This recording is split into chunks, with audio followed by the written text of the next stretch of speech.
guys, may mga pansit. Ano tatawag?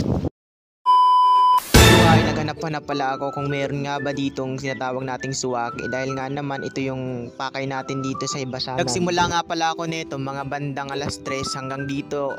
Naabutan na pala ako dyan ng takip siling. Yan pala mga kakups ay makikita nyo talaga na sobrang ganda ng view dito dahil nga naman nasa Ibasanan tayo at kitang kita yung kalawakan. Kalawakan ba talaga yan? Dito nga pala ay nakakita pala ako ng butiti dahil di na siya nakakalangoy dahil naabutan na pala siya ng hibas. Kaya naman dito pinaglaruan ko pa.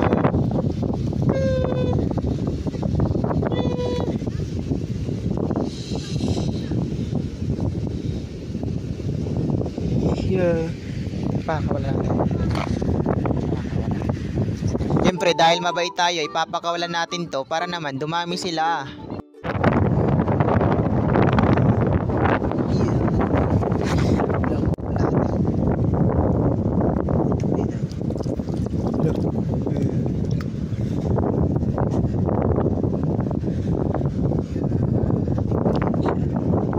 Nag-enjoy naman talaga ako dito sa Ibasanan dahil kung ano-ano nakikita ko at may nakita pa pala ako dito na parang parang ahas ba na kung tawagin ay balon-balon. Dahil ngayong araw nga pala ay solong-solo ko dito yung Ibasanan dahil ako lang talaga dito mag-isa naglalakad na parang buang din eh.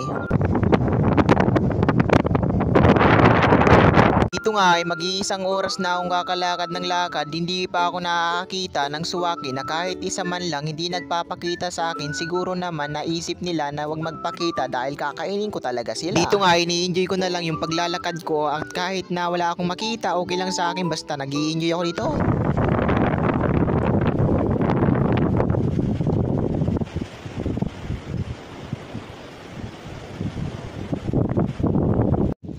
Kasi pansit-pansitan no. Ito. Dito nga pala guys may nakita pala ako dito na parang pansit at dito nga pala tinignan ko nga pala kung ano talaga to. Nagkakahawig pala to sa mga ng ibon, parang pugad ba ng ibon. Tignan nyo naman parang pugad ng ibon.